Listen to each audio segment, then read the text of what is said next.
신바람 사연 아파트. 오늘의 사연 시작하겠습니다. 안녕하세요. 결혼 15년 차를 보내고 있는 40대 여성입니다. 제가 사연은 찾아서 듣는 정도까지는 아니지만 그래도 제법 즐겨 듣는 편이에요. 그간 다른 분들의 사연을 여기저기서 듣고 읽고 하면서 뭐 저런 집이 다 있나 싶을 때도 있고 저 집은 정말 이혼 말고는 답이 없겠구나 싶은 충격적인 사연도 많았었지요. 하지만 대부분의 이야기들을 들었을 때 제 반응은 저런 걸로 진짜 이혼까지 한다고? 하고 오히려 사연자를 욕하면서 속으로 웃어넘겼던 적이 대부분이었습니다. 그런데 요즘 들어선 다른 분들 이야기가 내 일이 아니고 남의 일이라고 너무 쉽게 생각했나 싶고 저런 걸로 이혼까지 한다고 하고 놀랄 만큼 그동안 제가 너무 무신경하게 참고 살았나 싶기도 해요. 이젠 왜 그때 그분들이 끝내 이혼이라는 마지막 수단을 선택했는지 막상 그런 일들을 제가 직접 당하게 된 지금에 와서야 이해가 됩니다. 시어머니가 저희 집에서 합가해 살고 싶어 한다는 건 결혼 전부터 그리고 결혼 생활하면서 어느 정도 눈치는 채고 있었어요. 하지만 그때마다 번번이 합가 시도가 실패로 돌아가고는 했습니다. 남편과는 연애 결혼을 했어요. 제가 25살 때 저희 친척 오빠의 소개로 처음 남편을 만났죠. 남편이 저희 사촌 오빠의 군대에서 아들 군번 후임이었는데 그때부터 인연이 닿아서 전역하고 나서도 쭉 연락을 하고 지냈었다고 해요. 군대에 대해서는 잘 모르는데 당시 제 주변에 군대 다녀온 친구들이 말해주기를 남자가 그렇게 군대 1년 차이 나는 후임이랑 전역하고 나서도 연락하고 그러는 일이 엄청 드물다고 하더라고요. 그리고 2년 군 생활 내내 동고동락한 동기하고도 전역하자마자 연락이 뜸해지고 그러다 연락이 아예 끊어지고 그런다는데 더더욱이 1년씩이나 차이 나는 후임하고 계속 연락을 하고 지낼 정도면 사람이 진짜 괜찮거나 아니면 집안이 엄청 빵빵하다든지 혹은 먼 미래의 인맥으로서 도움이 될 수 있는 그런 사람이라든지 뭐라도 알고 지내서 손해볼 게 없으니까 연락하고 지내는 거 아니겠느냐 하는 이야기를 해주더군요. 그리고 다른 사람도 아니고 친척 오빠가 해주는 소개 자리인데 설마 동생한테 이상한 사람을 일부러 소개시켜주겠냐고 만나봐서 손해볼 건 따로 없을 것 같은데 한번 만나나 보라고 하더라고요. 그렇게 친척 오빠의 소개로 남편을 처음 만나게 되었습니다. 친구들 말처럼 집안이 빵빵하거나 미래 인맥으로 알고 지낼 만큼 대단한 일을 하는 사람은 아니었어요. 그냥 사람 괜찮고 매사에 열심인 그런 사람이었습니다. 애초에 저도 그렇게 큰 기대는 없었다 보니 다른 것보다 사람 좋은 남편이 마음에 들었어요. 그렇게 자주 연락을 주고받다가 연애까지 발전하게 되었고 3년의 연애 끝에 저희는 결혼을 하게 되었습니다. 결혼 준비하면서 시어머니가 합가시도 비슷한 걸 했던 적이 있었어요. 처음에는 우리나라 전통이 남자가 집해오고 여자가 혼수해오고 하는 거니 어쩌니 하시면서 누가 들어도 저희 살 신혼집을 마련해 주실 것처럼 이야기를 꺼냈거든요. 생각도 없었는데 몇 번을 계속 그러시니까 은근 기대가 되기는 했습니다.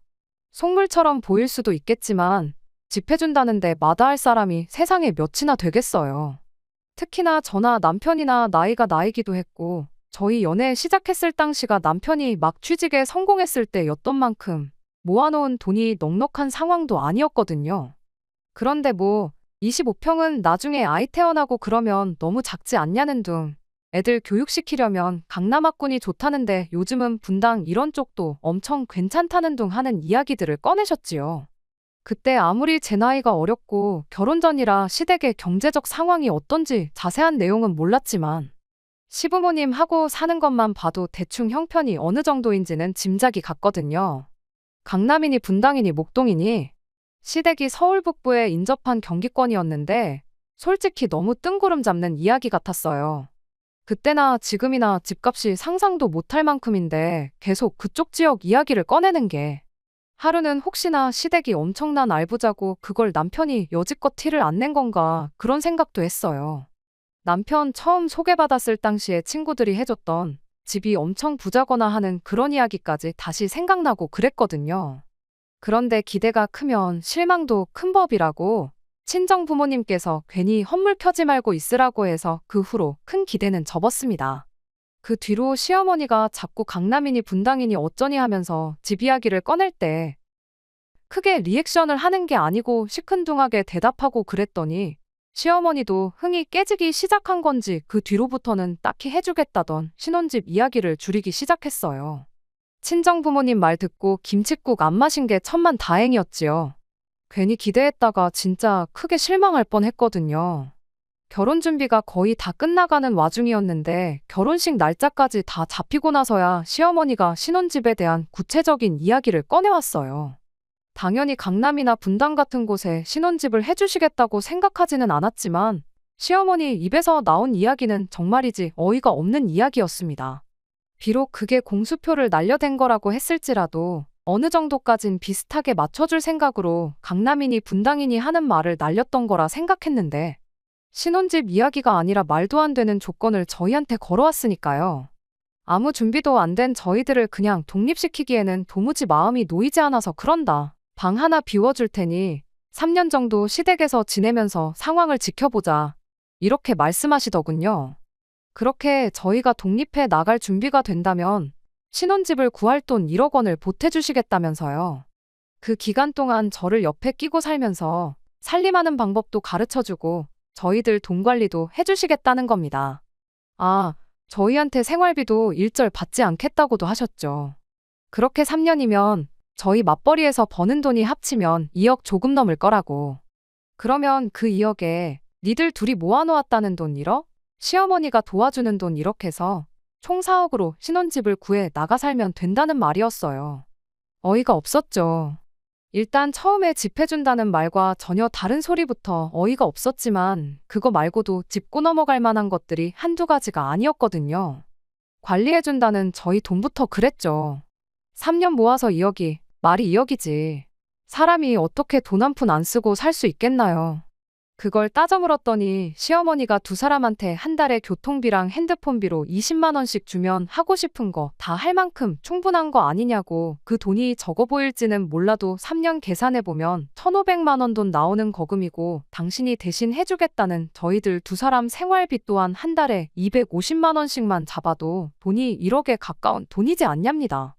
그러니 따지고 보면 저희 돈도 아껴주고 이래저래 생활비니 용돈이니 해서 주는 돈까지 다 계산해보면 1억을 해주는 게 아니고 돈만 따졌을 때 2억 이상을 이것저것 다 따지면 3억 정도를 해주는 거나 마찬가지인 거래요. 애초에 결혼하자마자 시댁에 방 한 칸 얻어놓고 신혼생활 시작할 생각은 없었지만 짚고 넘어갈 건 짚고 넘어가야겠구나 싶었어요. 둘이 합쳐서 월급이 600이라고 3년이면 2억을 모은다는 생각부터 말도 안 되는 거잖아요. 같이 안 살더라도 혹시나 나중에 니들 모아놓은 돈이 그것밖에 없냐며 한 소리 나올까 봐서 이야기를 꺼냈죠. 다 큰 성인들이 교통비랑 핸드폰 요금 합쳐서 20만 원은 말도 안 된다고. 제가 대학교 다닐 때 한 달 용돈이 40만 원이었다고요. 그랬더니 시어머니가 옳았구나. 너 잘 걸렸다 하는 듯 바로 말을 꺼내더라고요. 결혼한 여자가 대학교 다니는 여자랑 같냐고. 결혼했으면 그만큼 미래를 대비하면서 살아야 하는 거 모르냐고 한마디 하는 거예요. 우리 며느리가 손이 보통 큰 게 아닌 것 같은데 그 때문이라도 한 집에 같이 살면서 제 씀씀이를 줄여주겠다는 소리를 하고 있는데 답도 안 나오더라고요. 용돈은 20만 원으로 짜게 잡으셔놓고 두 사람 생활비는 어째서 250만 원이나 크게 잡으셨냐고 물었더니 거기엔 저희 두 사람 생활비는 물론이고 당신이 저희들 데리고 살아주면서 하게 될 살림에 대한 당신 용돈도 포함된 돈이라고 하는 겁니다. 당신이 저희들 조금이나마 더 아끼고 더 많은 돈을 가지고 시댁에서 나가 독립할 수 있게 기꺼이 포기한 돈이기도 하다고요.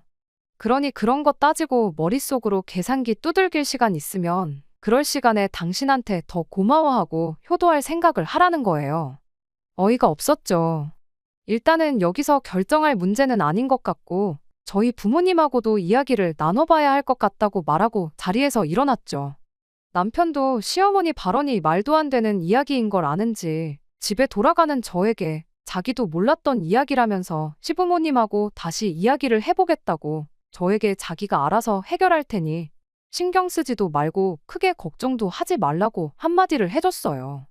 당연히 저희 친정부모님은 그런 이야기가 나왔다는 것 자체만으로도 몹시 불쾌한 반응이셨어요. 요즘 같은 시대의 시작부터 시집살이를 시키는 집이 세상에 어디에 있냐고요. 이미 친정 부모님께서는 시댁이 강남분당 떠들면서 신혼집 이야기를 했던 게 어느 정도 공수표였다는 걸 눈치를 채고 계셨던 모양이었습니다. 그저 시댁에서 도와주는 대로 똑같이 맞춰서 저한테 해줄 생각이셨는데 3년 합가에 1억은 말도 안 되는 일이다 하고 그렇게 하게 두지는 않으시겠다고 하시더라고요. 그리곤 저희한테 그냥 신혼집 먼저 구해버리면 합가 이야기는 더 이상 하지 않으시지 않겠냐시며 2억을 그 자리에서 도와주시기로 했어요. 당장에 2억을 해줄 테니 사위를 데릴 사위로 머슴 부리듯 부려야겠다고 전해라. 그렇게 시어머니랑 기싸움 같은 걸 하시려고 그런 건 아니었습니다. 그냥 말도 안 되는 걸로 공수표를 날리는 시어머니가 못마땅했던 거지. 그때까지만 해도 남편은 저희 집에서 남편감으로 더할 나위 없다고 평판이 좋았거든요. 저희 사촌오빠의 강력한 지원 사격도 있었고 저도 남편과 3년이라는 긴 기간을 연애하면서 별다른 문제 없이 잘 지냈다는 점도 저희 부모님께서 높이 사셨었고요. 시어머니가 합가 이야기만 더 못 꺼낼 상황만 만들어 놓는다면 저희는 저희대로 알아서 잘 살 것이라 그렇게 믿으셨기에 그 돈을 저희한테 지원해 주셨던 거예요. 남편도 저에게 했던 말 그대로 자기 역할을 잘 수행했는지 시어머니가 그 뒤로 결혼하면 들어와 살라는 말을 꺼내는 일은 없었어요. 물론 저희 집에서 돈 2억을 해줬던 이유가 가장 크긴 했겠지만 아무튼 그 덕에 시댁 눈치 보며 지낼 일도 없겠구나 생각했고 그날 그 일로 남편도 남편 나름대로 중간 역할을 할 줄 아는 사람이구나 하는 확신을 주는 사건이기도 했지요. 저희 집에서 집을 거의 해줬던 거나 마찬가지였던 것만큼 시댁에서는 그래도 맨입으로 받아먹을 수는 없다고 생각한 건지 혼수랑 이런저런 것들을 해줬어요. 시어머니가 결혼 전부터 부르짖던 남자가 집 해오고 여자는 혼수해오고 라는 말에 정반대인 상황이었지만 그것 자체가 결혼 생활을 하는데 크게 문제될 일은 없었습니다. 하지만 이후로도 시어머니의 합가 시도는 그칠 줄을 몰랐어요. 저희 첫째 아이 태어났을 때 시어머니가 애 봐줄 사람이 필요하지 않냐며 방 한 칸 비워놓으면 당신이 저희 집에서 먹고 자고 하면서 아이를 돌봐주겠다고 하셨죠. 맞벌이하는 입장에 그게 무조건 나쁜 제안은 아니었지만 시어머니는 아이를 봐주신다기보단 합가를 노리고 그러시는 거라는 게 너무 눈에 뻔히 보였어요. 애 때문에 시아버지 혼자 집에 둘 수는 없으니 이왕에 방 한 칸 비우는 거 좀 넓은 방으로 만들어 놓으라 하시질 않나. 그걸 떠나서 당장 그렇게 시아버지까지 저희 집에서 살게 되면 시댁이 빈집이 되는 거나 마찬가지니 그 집에 전세를 줘야겠다니 집을 정리해서 어디 오피스텔 같은 투자처를 알아봐야겠다느니 그런 말까지 하셨거든요. 그때 가봐야 알 일이겠지만 돌아갈 집이 없는 상황에 시부모님을 애봐준다는 이유 하나만 가지고 집으로 모시기는 좀 그렇더라고요. 그래서 아이는 저희가 알아서 할 테니 걱정 마시라고 하고 말았습니다. 오며 가며 저희 퇴근할 때까지만 봐달라는 부탁도 일부러 하지 않았어요. 괜히 뒷말 나올 수도 있겠다 싶기도 했고 일말에 여지조차 줄 생각이 없었거든요. 그렇게 맞벌이 생활 유지하면서 어찌저찌 아이를 키우고 있었는데 둘째가 생기면서 결국 저는 직장을 그만두기로 했습니다. 보나마나 시어머니가 또 합가 이야기를 꺼낼 수도 있겠구나 싶었고 주변에서 말하길 어릴 때는 남한테 맡기는 것보다 엄마가 아이들을 직접 키우는 게 아이들한테도 좋다는 이야기도 들었고 여러모로 겸사겸사 제가 직장을 그만두고 아이들을 돌보는 것만큼 좋은 방법은 없겠다 싶었거든요. 그렇게 첫째 아이가 초등학교에 들어가던 해에 시어머니가 또 한 번 합가 시도를 하셨어요. 괜히 시아버지까지 하면 저번처럼 거절당하겠구나 싶으셨었는지 이번엔 조금 색다른 작전을 짜서 오셨더라고요. 시어머니가 취미로 등산을 자주 다니시는데 하루는 등산 잘못 갔다가 한번 발을 크게 접질렀던 적이 있었어요. 그때 시어머니가 발목 때문에 아주 옴짝달싹을 못하겠으니 저희 집에서 발목이 다 나을 때까지는 계셔야겠다고 하셨죠. 아버님은 어쩌시려고 저희 집에 와 계신다는 거냐 했더니 발목이 영원히 안 붓는 것도 아니고 2달이면 다 나을 텐데 그 양반도 사람이면 2달은 알아서 지내지 않겠냐며 일단은 혼자 와 계시겠다고 하셨어요. 일단 먼저 저희 집에 오시고 나중에 어떤 이유를 대서라도 아버님까지 오게 만들 심산이겠구나 싶기도 했고 제가 아이들 때문에 집에 계속 있어야 했던 상황이라 시어머니가 저희 집에서 지낸다는 게 그 어느 때보다 달갑지는 않았습니다만 저는 제 나름대로 이걸 기회라고 생각하기로 했습니다. 아프다는 분 모른 척 할 수도 없고 제 나이도 나이다 보니 더 늦으면 사실상 복직이 불가능한 거나 마찬가지구나 싶기도 했거든요. 못해도 둘째 아이가 초등학교 들어가기 전에는 재취업을 해야겠다는 생각이 들던 시기였어서 차라리 이걸 기회 삼아 일자리나 알아봐야겠다는 심산이었어요. 애들이 1학년, 2학년 때가 또 육아하는 데 있어서 엄마 역할이 중요한 시기라고들 하긴 하는데 그때는 애들이 학교 끝나고 저희 퇴근할 때까지 친정어머니가 도와주실 수 있다고 하셔서 이참에 시어머니가 집에 계신 동안 취업 자리를 알아보면 딱 좋겠다 싶었죠. 뭐 당연한 이야기겠지만 시어머니는 엄청 못마땅해 하셨어요. 아픈 사람이 있는데 밖에 나갈 궁리만 하고 있냐면서요. 제가 취직 준비를 하는 거지 매일같이 면접을 다니는 것도 아닌데 걱정 말라고 한마디 해드렸죠.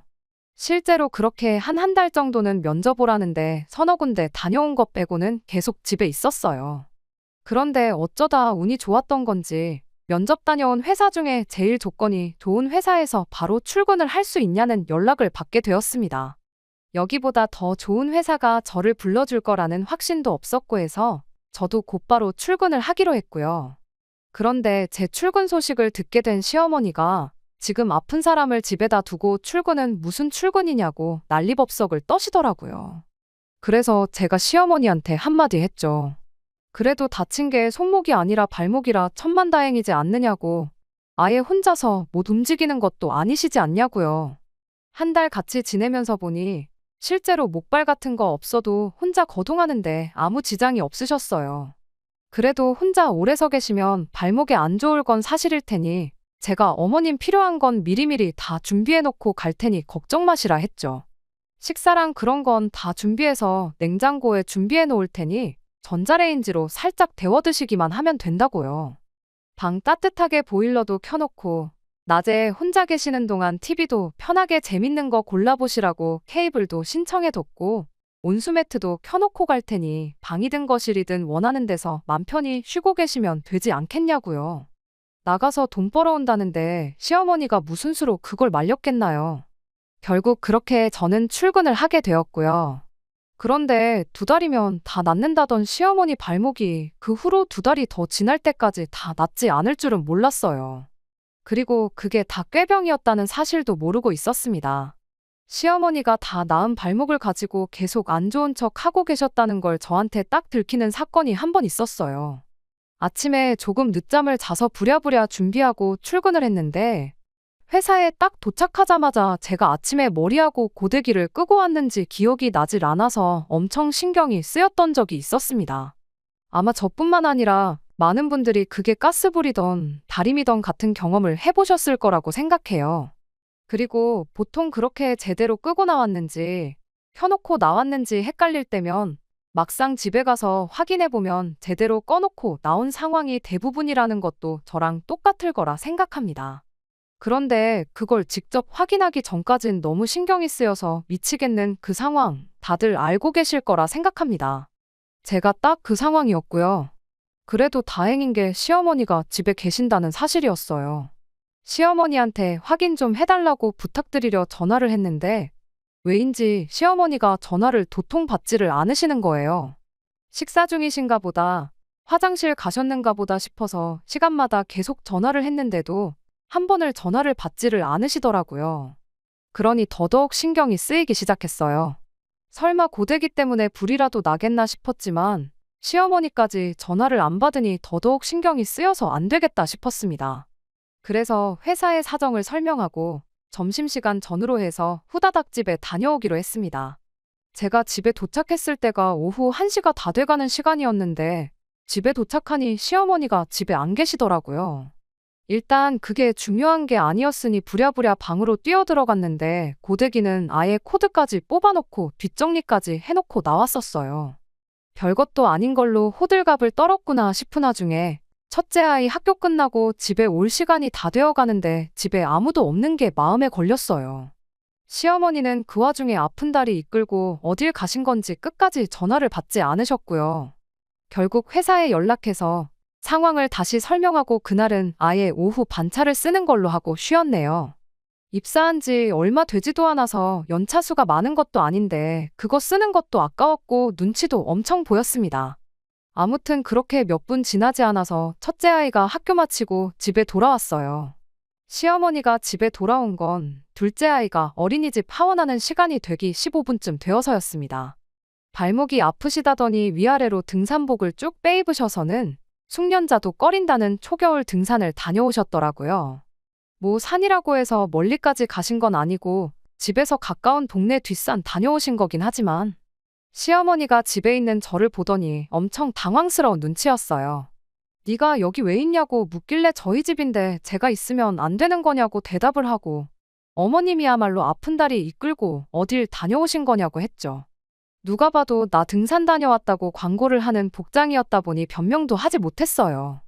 집에만 있으니 답답해서 오랜만에 지인분들하고 잠깐 코에 바람 좀 넣고 오셨다는데 그때 결국 발목이 다 나은 지는 좀 되었고 이런 식으로 나간 게 처음이 아니었다는 사실까지 알게 되었어요. 그래도 일말의 책임감 때문인지 둘째 아이 하원 시간에 맞춰서 집에 와주신 건 감사할 노릇이었네요. 하지만 약속한 대로 시어머니가 발목이 다 나은 상황에 굳이 저희 집에서 머물 이유가 사라진 거나 마찬가지였죠. 시어머니한테 며느리 몰래 밖에 나가실 만큼 심심하신데 저희 집에 계실 이유가 뭐가 있냐고 모르긴 몰라도 아버님도 혼자 지내시는 거 힘드실 거라고 아이 봐주는 것 때문에 그러시면 친정어머니가 바로 도와주실 수 있는 상황이니 걱정하실 필요 없다고 이제 그만 집에 돌아가시라고 했습니다. 시어머니도 이 상황에 어떻게든 저희 집에 더 머물 방법이 없다는 걸 아셨기에 그때는 순순히 집으로 돌아가셨어요. 그 뒤로 친정어머니가 아이들 학교 후 저희 퇴근할 때까지 돌봐주시는 것 때문에 시어머니도 그 눈치가 보이긴 하셨는지 이런저런 방법으로 꼼수를 부리며 합가를 시도하려던 행동들을 멈추게 되었습니다. 그리고 시어머니가 서운하다는 식으로 나올 때마다 남편이 나서서 중간 역할을 자처해 상황을 해결시켜줬고요. 언제까지고 시어머니와 제 문제에 있어서 저의 편을 들어줄 것이라 믿어 의심치 않았던 남편이었어요. 제가 시어머니한테 단호하게 굴었던 것도 이유 중 하나긴 하겠지만 그런 상황에도 남편이 저를 원망 한 번 안 하고 시어머니와 저 사이에 그 어떤 불협화음이 나지 않게 중간 역할을 잘해주는 남편 덕분에 여태까지 결혼 생활을 이어올 수 있었다고 그렇게 생각하고 있었는데 올 초부터 해서 남편이 갑자기 다른 사람이 돼버린 겁니다. 정확히 언제부터인지도 확실히 알고 있어요. 그냥 언젠가 둘이 일찍 퇴근도 해서 오랜만에 남편하고 TV 켜놓고 영화 한 편을 봤었거든요. 미국 영화였는데 영화 자체만 두고 보면 굉장히 감동적인 영화였습니다. 제목이랑 내용을 말해도 되나 싶은데 그냥 간단하게 설명하자면 일 때문에 성공에만 집착하던 한 남자가 시간을 조종하는 능력을 얻게 되고 그 능력을 직장에서 승승장구하는 데만 사용을 했어요. 그러다 결국 가족들과는 멀어지게 되었고 그러다 아버지가 돌아가시게 되면서 아버지와의 마지막 나눈 대화를 회상한 뒤 시간을 조종하는 능력을 자신이 승진하는 데에만 사용했던 걸 후회하게 되었죠. 그렇게 지난 날을 후회하게 된 주인공이 다시 시간을 되돌려 그동안 가족들한테 해주지 못한 걸 해주며 결국 행복한 가족으로 거듭나는 엔딩으로 영화는 끝이 나게 되는데 저도 너무 감동적이라서 영화 보면서 몇 번을 눈물을 참았었습니다. 그런데 남편은 저나 애들 눈치는 보지 않고 눈물 콧물을 쏟아내고 아주 난리도 아니었어요. 말씀드렸다시피 영화가 주는 메시지 자체가 성공에만 집착하지 말고 가족들을 챙기고 돌아보라는 그런 뜻이 담긴 가족영화였는데 문제는 남편이 영화가 주는 메시지 자체를 자기 좋은 대로 해석했다는 데 있었습니다. 남편한테는 시간을 되돌리면서 그동안 가족들한테 소홀했던 걸 반성하는 주인공보다 항상 아들과 가깝게 지내고 싶어 하던 아버지를 밀어내기만 했던 주인공에게 이입을 했던 게 문제였지요. 물론 영화 자체에서 부모님과의 관계도 중요하다 언급은 하고 있었지만 가장 중요한 건 내 아내와 내 자식, 내 가족에게 후회가 남지 않게 자라라는 내용이 주된 내용이었거든요. 어떤 작품에 대한 해석이 모두 똑같을 필요는 없지만 남편의 경우에는 아버지와 주인공 관계가 가장 마음에 와닿았던 것 같습니다. 그런데 그 대상이 시아버지가 아니라 시어머니한테 있었다는 점이 또 문제였어요. 그 영화를 보고 난 뒤부터 남편이 부쩍 시댁을 챙기는 데에만 신경을 쓰더라고요. 그동안 자기가 회사 생활한다고 부모님을 못 챙긴 것 같다며 주말만 되면 애들 데리고 시댁에 좀 다녀오자고 난리도 아니었어요. 줄창 시댁만 가자길래 친정은 언제 가자고 할런지 두고 봤더니 2달 내내 주말마다 시댁에는 가자면서 친정 이야기는 꺼내지도 않더라고요. 그래서 한 번은 제가 시댁만 가고 친정은 갈 생각이 없느냐 물었더니 장모님은 그동안 아이들 돌봐주시면서 우리 집에 자주 왕래하지 않았느냐고 그러니 갈 필요가 없다는 소리를 하더라고요. 차라리 시댁만 다녀오는 게 전부였으면 이렇게까지 어이가 없지는 않았을 거예요. 한 번은 시어머니 생신을 맞아서 저보고 시어머니 생신상 좀 차려보라는 소리를 하는 겁니다. 다른 분들 사연에서 들었을 때는 생신상 차려드리는 걸로 진짜 이혼도 하고 파혼도 하고 하는 게 사실이냐고 도무지 이해가 안 간다고 하던 저였었는데 막상 내 남편이 시어머니 생신상을 저보고 차려오라니 그 기분이 어떤 기분인지 새삼 이해가 되는 거 아니겠어요. 시어머니 생신상을 차릴 거면 내가 아니라 자식인 당신이 차리는 게 더 의미 있는 거 아니겠냐 했더니 자기가 뭐 밥을 할 줄 아냐, 반찬을 할 줄 아냐 하면서 정색을 하더라고요. 더 잘하는 사람이 있는데 자기가 해야 할 이유가 하등 없다고 하길래 그래서 저도 한마디 했죠.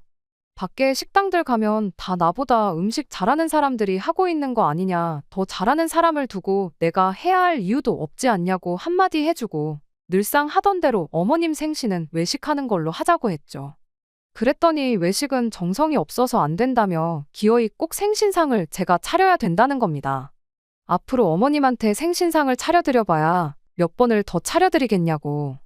나중 가서 후회할 일 만들지 말고 올해부터라도 챙겨드리자고 끝까지 저한테 어깃장을 부리더라고요.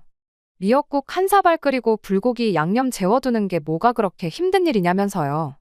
그래서 말 잘했다고 남편한테 그럼 내년에 어머님 칠순 때도 뭐 어디 예약하고 다른 거 할 필요 없이 미역국 한 사발에 불고기 양념만 좀 재워두고 땡치면 되겠느냐 했더니 밖에서 사 먹는 건 정성이 없어서 안 된다던 남편이 움찔하더니 아무 말도 못하더라고요. 그래서 다시 남편한테 말했어요.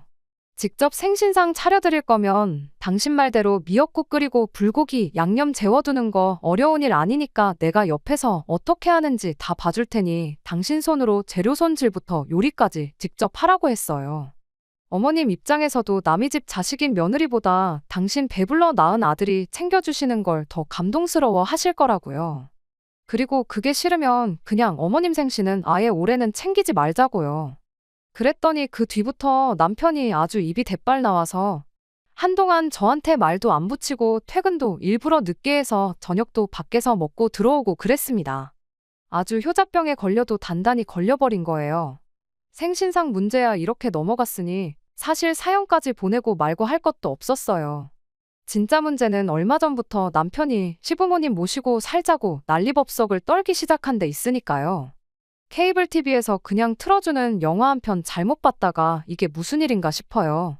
남편은 끝까지 저러다 시부모님 잘못되면 자기는 그거 못 견딘다고 부모님 따라서 죽을 수도 있다면서 진짜 그렇게 되길 원하냐고 거의 반 협박조로 나오고 있는데 아직 칠순도 안 되셨는데 가는 날 받아놓고 사시는 거냐 따져도 아무 소용없고 그냥 막무가내로 나올 뿐입니다. 시어머니 발목 다쳐서 저희 집에 잠깐 몇 달 계셨을 때 남편이 시어머니 위해서 한 일은 아무것도 없어요.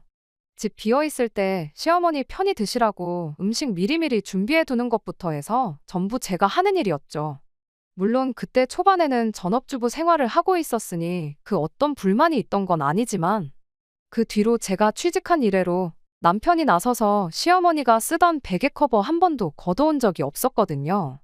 합가해서 모시자는 게 우리는 하던 대로 맞벌이하고 시어머니한테 청소며 빨래며 식사 준비며 다 떠넘기자는 건 아닐 테고 분명히 하게 되면 자기는 할 줄 아는 게 없다는 핑계로 저한테 다 떠넘길 게 뻔한데 15년 결혼 생활 아무 문제 없이 잘해왔고 오히려 고부관계에 있어서 중간 역할 너무 잘해주는 믿음직한 남편이라고 생각하고 살았는데 왜 이제 와서 갑자기 효자병에 걸려서 저러는지 도무지 이해가 가질 않습니다.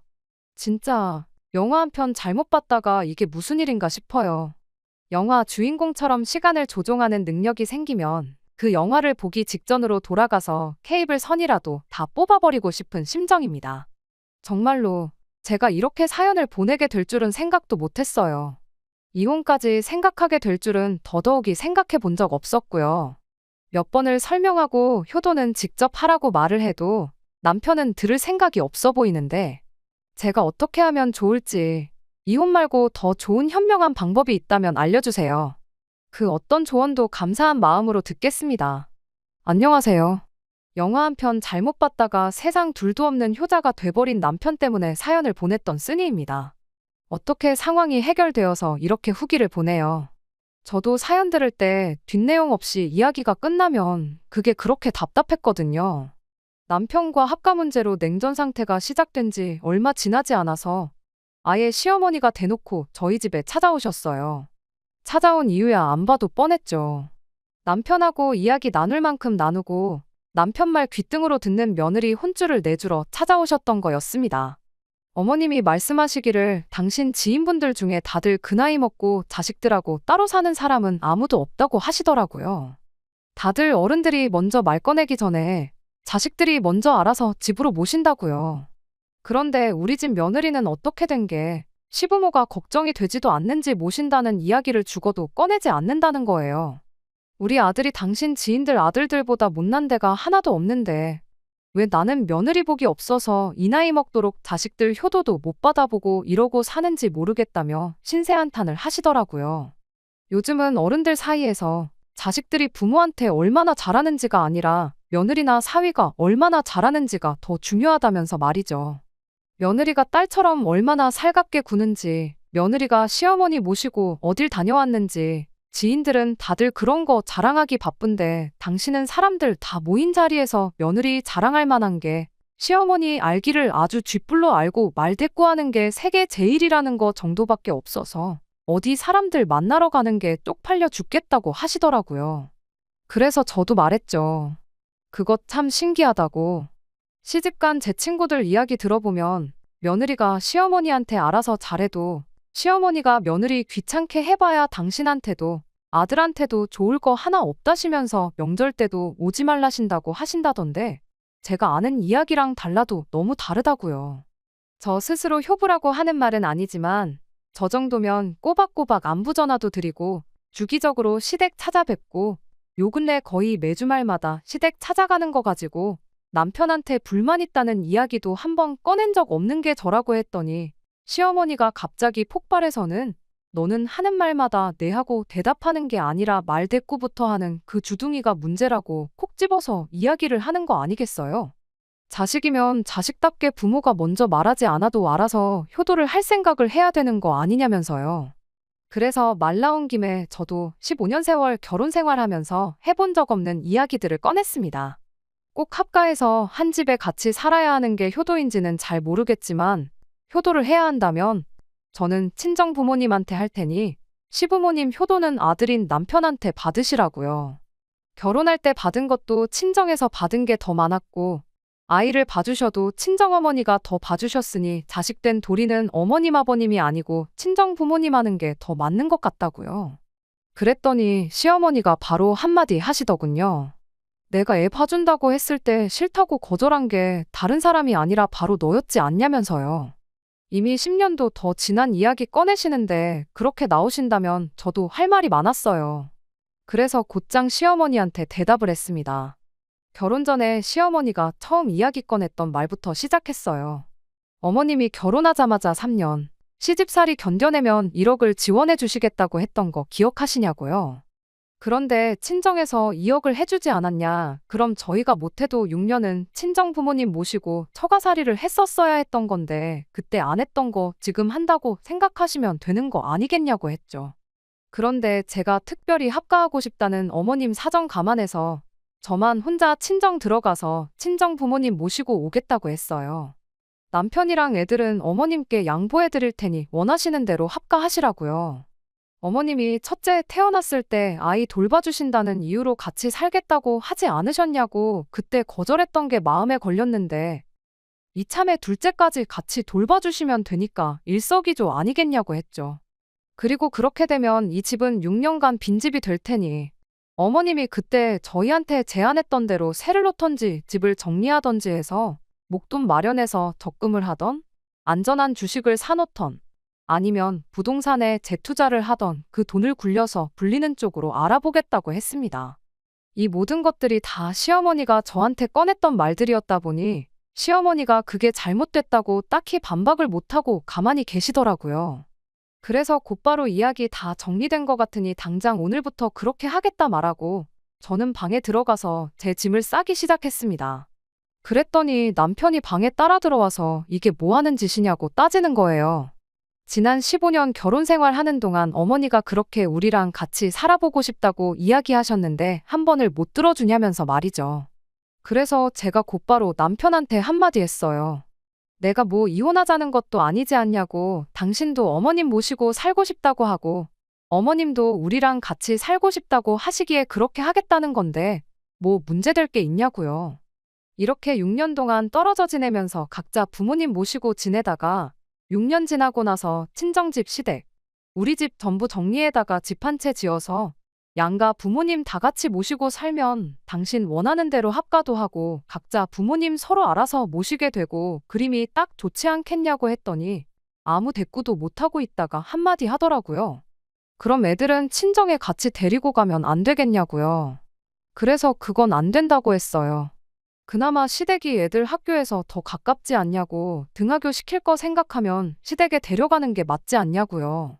애들 전학시킬 생각도 없고 그리고 당신만 딸랑 시댁에 보내면 시어머니가 합가했다는 기분이 하나도 안 들지 않겠냐고, 애들이라도 있어야 집이 북적북적하니 사람 사는 맛 나는 거 아니겠냐고 한마디 해줬죠.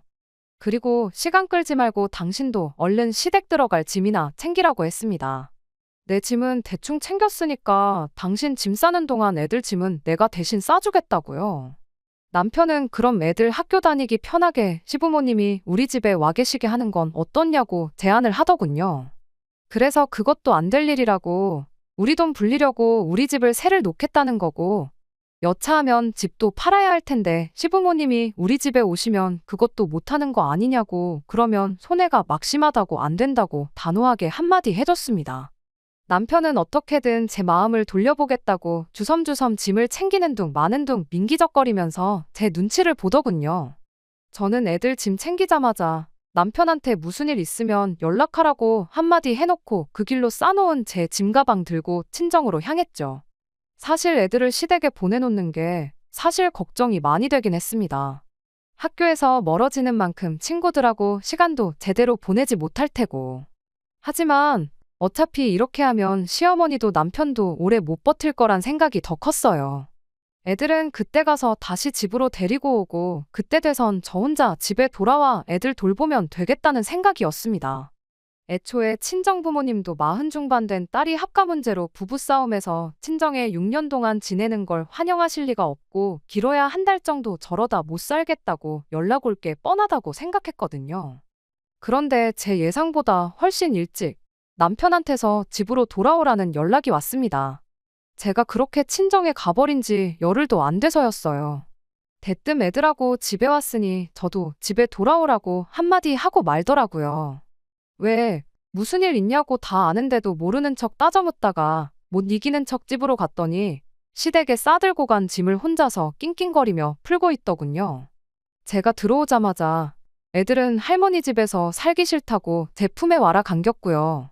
남편은 그런 저와 아이들 앞에서 한참을 쭈뼛대다가 2번 다시 합가 이야기는 꺼내지 않을 테니 집에 돌아와주면 안 되겠냐고 묻더군요.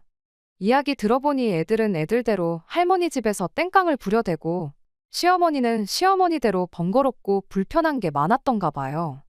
2분이 일찍 주무셔서 저녁 식사를 조금 이르게 하시는데 남편 퇴근 시간에 밥을 한 번 또 차려줘야 하는 게 그렇게 귀찮았었던 거죠.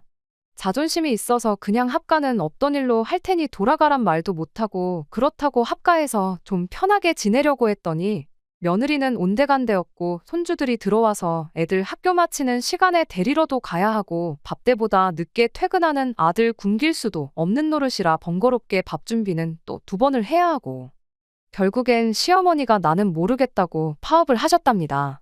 네 먹을 밥은 네가 알아서 차려 먹으라고 대놓고 남편한테 선언을 하셨더라고요.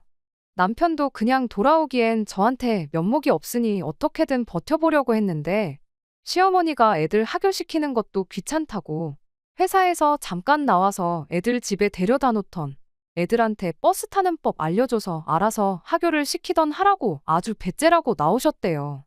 그래서 견디다 못한 남편이 시어머니한테 2번 다시 모시고 살아달란 말은 하지도 마시라 말하고 짐 싸들고 집으로 도망 나왔다는 겁니다. 그리고 그때 이 합가를 해서 혼자 손해보는 사람이 제가 될 것이란 걸 그때 깨달았대요. 사람들이 왜 나이 먹고 이혼하면 무조건 남자가 손해라고 하는지 알겠다고 미안했다며 2번 다시 대리효도 문제로 제 속 썩이는 일 없을 거라 다짐을 하더라고요. 입이 아프게 벌써 설명했던 일이고 그게 그저 형식적인 사과이긴 했겠지만 적어도 2번 다시 남편 입에서 합가 이야기는 나오는 일 없게 이야기가 잘 풀렸습니다. 그리고 지금은 다시 예전 남편의 모습으로 돌아왔어요. 영화 내용대로 시간을 되돌려 가족한테 충실한 남편이 돼주었네요. 물론 이 사건을 겪는 동안 남편한테 앙금이 많이 생기긴 했지만 지난 1년을 제외한 나머지 결혼 생활을 되돌아보면 애들한테도 잘했고 저한테도 잘했던 남편이었으니 그 마음만 변치 않는다면 앞으로의 결혼 생활은 아무 문제도 없을 거라 생각합니다. 시어머니하고는 그날 이후로 왕래도 없고 연락도 없이 지내고 있어요. 시아버지 통해서 이야기 들어보니 합가 이야기는 2번 다시 꺼내시지 않을 것 같은데 어떻게 저희랑 풀어야 하나 고민하고 계신다네요. 시아버지가 저희한테 이야기를 전한 만큼 저희가 먼저 나서서 화해의 손길을 내밀기 원하시는 것 같은데 시어머니한테 지난 날을 전부 사과받겠다는 심사는 아니지만 당분간은 이렇게 지내려고요. 굳이 제가 나서서 해결할 일은 아니다 싶거든요. 제 사연에 의견 달아주신 분들께 감사의 말을 전하고 싶습니다. 여러분들 조언 덕분에 이렇게 상황이 제가 원하는 대로 해결된 것 같아요. 남은 올 한 해 마무리 잘하시고 새해 복 많이 받으세요. 끝까지 들어주셔서 감사합니다. 오늘의 사연은 여기까지입니다. 구독과 좋아요, 알람 설정 부탁드리고 더 좋은 사연으로 다시 찾아뵙겠습니다. 감사합니다.